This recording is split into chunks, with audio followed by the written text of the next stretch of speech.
Hello everyone, next topic is deterministic finite automata. As we have seen in the previous video, there are two types of finite automata. One is finite automata with output and another one is finite automata without output.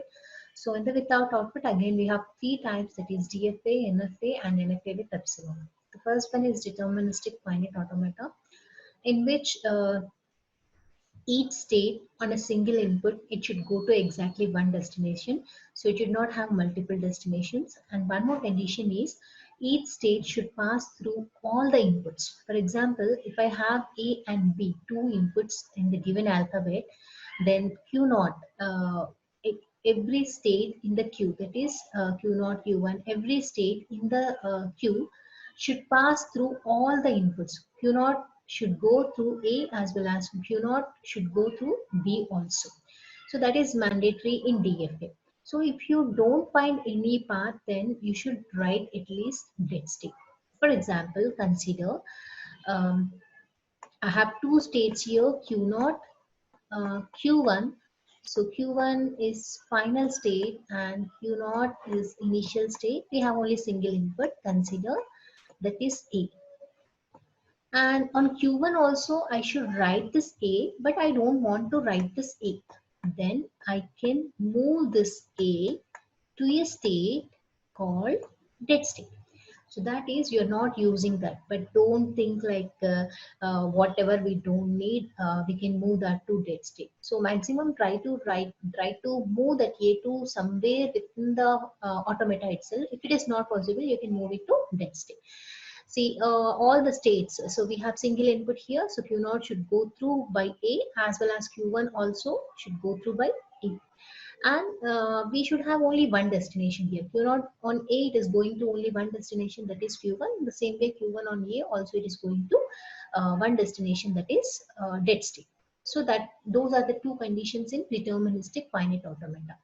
So as we discussed earlier, finite automata can be represented using 5-tuple notation, as TFA is also part of FA, that is finite automata. It is also represented using 5-tuple notation. So Q, sigma, delta, Q naught and F. So Q is nothing but the set of states, sigma is a set of input symbols, delta is transition function, Q naught is initial state and F is a final state. Coming to delta, um, so for this DFA, delta is, we can write delta function like this. So Q naught is set of states, will go through the set of input symbols, and again the destination will be set of states only. So like this we can define DFA transition function. So consider Q naught on A goes to Q1. So this is nothing but the deterministic finite automata formal representation. And next, sample notations of DFA. So what are the mandatory things to denote deterministic finite automata? So one is transition diagram and the other one is transition table. Not only for DFA, for NFA also, these two are mandatory: transition diagram and transition table. So transition diagram, it is a graph, can be interpreted as a flow chart for an algorithm recognizing a language. So, however, like in a programming, for an algorithm, we used to write flowchart. Here also same thing, for the given language, we are going to construct the transition diagram. So for any question, for any given question, first you need to identify the language. So whatever the language given, for that language, we are going to draw the transition diagram. So in that transition diagram, it should consist mainly three things. The first one is finite number of states, an alphabet set with possible input symbols, and the third one is finite set of transitions. So that's what, and as we seen in the previous example, on and off, switch on and off.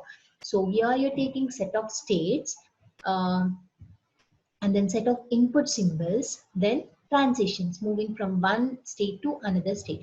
So these are the three things you're going to represent in the transition diagram. So same transition diagram, you can convert it into transition table, just for understanding purpose. See, transition table is a tabular representation of transition function that takes two arguments and a return state. See, if we consider a transition diagram, so the switch example diagram, whereas we have two states here, Q0 and Q1. So whenever I apply pressure on it, it will go to Q1, and the same way, same when I apply pressure, again it will go to previous state. So in this, you are taking this as a final state, right? So now how to write the transition table for this? So first you need to write the set of states. How many states we have? Two states. So here you need to write the states. So we have two states, Q0 and Q1. So initial state can be represented as arrow mark, and the final state can be represented with a circle or star. And here in the next column, you need to write the input. So what is the input we have? We have only one input, that is P. So here, how many inputs are there, that you need to write. But in this problem, we have only one input. I'm just writing P. So now Q0 on P, Q0 on P goes to Q1, and in the same way Q1 on P goes to Q0. So this is the transition table for the given transition diagram. So for any problem, these two are mandatory things. First, you need to write a transition diagram, then convert the transition diagram into transition table. And then the third thing is you need to check whether the given string is accepted by the diagram or not by taking string acceptance.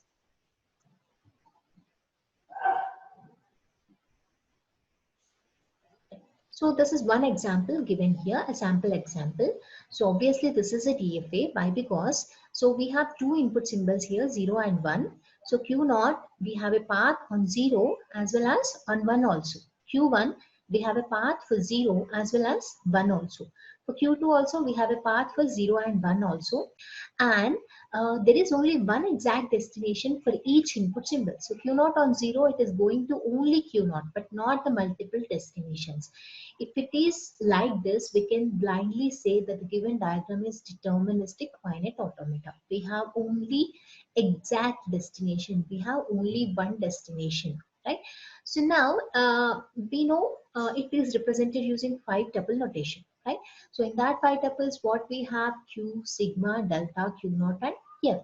So Q indicates what? Set of states. So what are the states we have? Q naught, Q1, Q2. So these are the three states which comes under capital Q.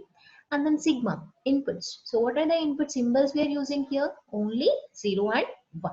Then Q naught. So anyhow, transition function is delta, that is common.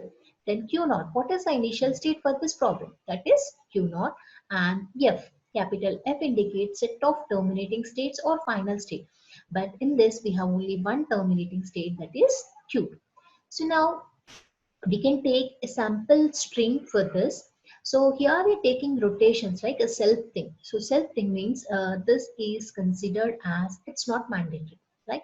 So if I write like this, it's not mandatory to consider the zero.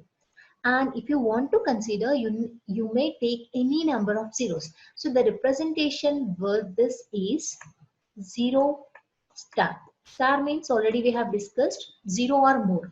So you can represent 0 or more zeros here, followed by 1, followed by any number of ones, followed by single zero, followed by any number of zeros or any number of ones, right? So that self repetition is nothing but the, like, it can be replaced with asterisk, that is star. Any number of zeros or ones you can consider.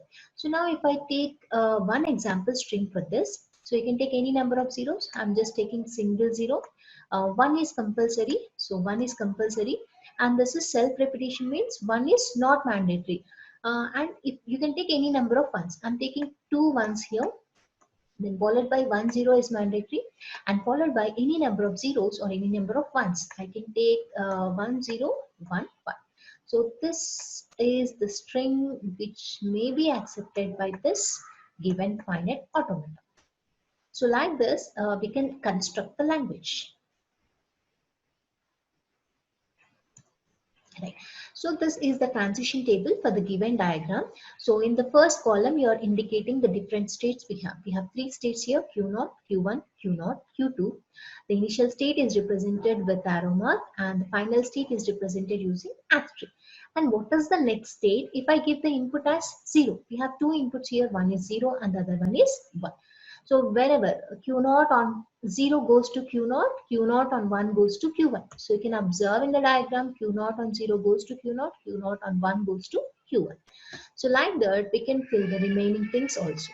And you can write this table using these transitions also. So delta of Q0 on 0 goes to Q0. Q0 on 0 goes to Q0. So this is the another form of representation. You can use any of these two. And the next one is language of DFA. So what is the language accepted by DFA? So for this, we have a definition here. So the language accepted by DFA is called as regular language. See what comes under this language. So DFA, we know it is pi tuple notation. And now L of A, that is language of this DFA, is set of W. W means strings, set of strings where each string should start with Q0. That means initial state. Initial state. It should start from initial state and it should reach capital M. That means any of the final state. So if any string is like it is starting from initial state and ending at terminating state, then that string will be accepted by this language. And all those strings you can combine in this language. Right? So the language of DFA is nothing but the which is referred as regular language. So when I can say one string is accepted by that language, I mean by that automata, means it should start the process from initial state and it should end the process at terminating state. So in the next video, we'll see some examples on DFA, practical examples. Thank you.